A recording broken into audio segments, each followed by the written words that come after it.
Who were the Grey Jedi Orders that sought true balance in the Force? As the Jedi and Sith understood it, the Force was divided between the light side of the Force and the dark side, with there being little room between these two extremes. However, as we explored in yesterday's video, other Force groups, such as the aing-tii monks, saw the Force more like a rainbow, with many different variations and varieties. The so-called Grey Jedi also viewed the Force in a different way to the Jedi and the Sith, believing that it was possible to follow the light as well as the dark. What's more, the beliefs of different Grey Jedi orders were very varied. While all these groups did not adhere strictly to the Jedi or Sith teachings, the variation between the different Grey Jedi groups was almost as extreme as the opposing views of the Jedi and the Sith. This two-part video series will briefly explore the various groups that followed the middle path and how they differed from both the Jedi and the Sith as well as one another. A common theme between many of the Grey Jedi groups is their devotion to some kind of utopian ideal or greater good. Like the Sith, they were often willing to allow innocents to die to achieve their goals, but like the Jedi, they would also be willing to lay down their own lives for this higher purpose. This was certainly the case for the first group we will discuss today, known as the Imperial Knights. The Imperial Knights were an organisation that existed around 100 years after the events of the Galactic Civil War. The Imperial Knights served the Fel Empire, the successor state of the Imperial Remnants in the Legends timeline. However, unlike the Empire under Palpatine, the Fel Empire rejected the dark side, believing it to be a corrupting influence. However, they also rejected the Jedi's interpretation of the will of the Force, maintaining the beliefs of centralized power, monarchy, and above all, stability. The Imperial Knights were the elite fighting force of the Empire, serving the Fel Emperor rather than the Force itself, as the Jedi did. They believed that the will of the Force was served through the will of the Emperor, as he was the embodiment of order, the greater good, and therefore the Force. However, there were some caveats to this. If the Fel Emperor was to fall to the dark side, it was their duty to bring him back to the light side of the Force, or remove him from power. As previously stated though, this interpretation of the light side of the Force was very different to the Jedi, who described them as a Grey Order. Unlike the Jedi, the Imperial Knights believed the loss of innocent lives was sometimes necessary to achieve their goals.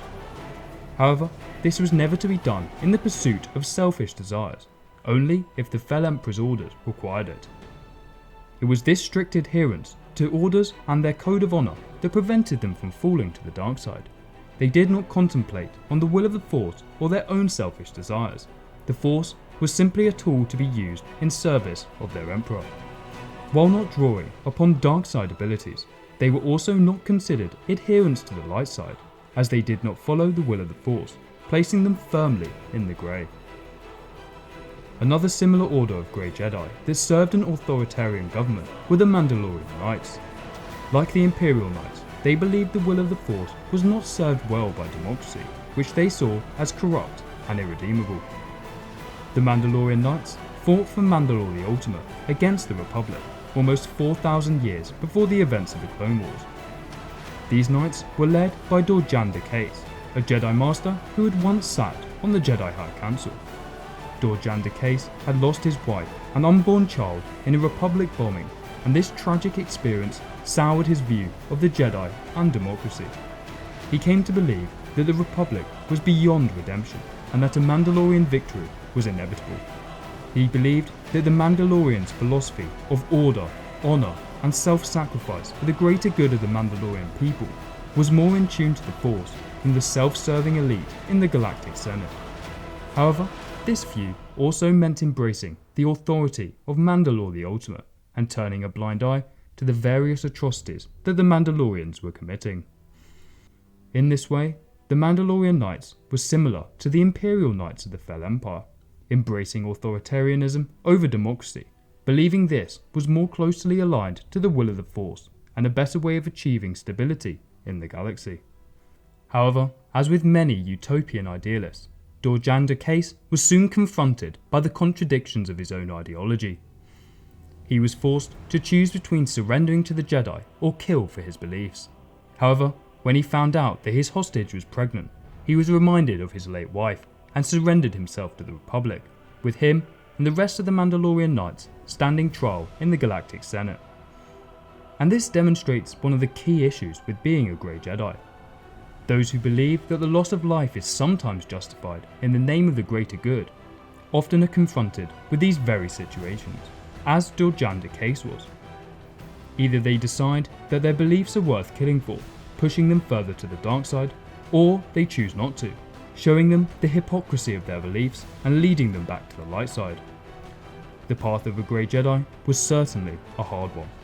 Without utter devotion to the cause and a strong will, the pull towards the light or the dark was inevitable, and this is most likely why they were so rare. However, there were other orders that managed to follow the Grey Path without the need of an authoritarian ruler telling them what they had to do for the so-called greater good. This was usually done through a strong moral philosophy that differed from both the Jedi and the Sith. One notable example of this were the potentium.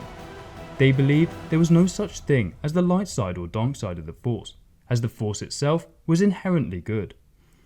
In their opinion, there was no dark side, as this was simply the corruption of the Force by the evil that resided within all sentient life.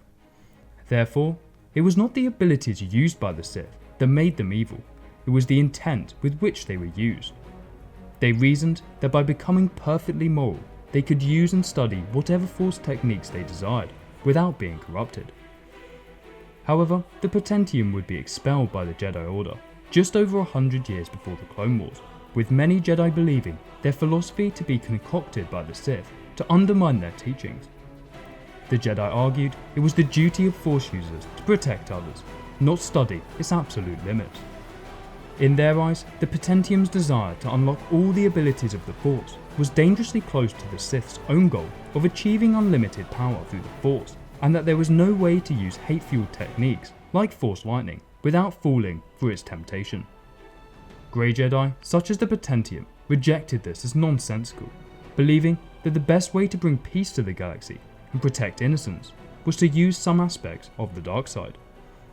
Despite their disagreements, the Jedi allowed them to exist, with Master Yoda not considering them Dark Jedi due to their quest for perfect morality. While the Jedi only mildly disagreed with the potentium, other Grey Jedi orders strayed closer to the dark side, with the Jedi being militantly opposed to them. The best example of this were the Jensari. This order combined the teachings of both the Sith and the Jedi and will be discussed in tomorrow's video, along with several other Grey Jedi groups. See you in the next video guys, and as always, may the Force be with you.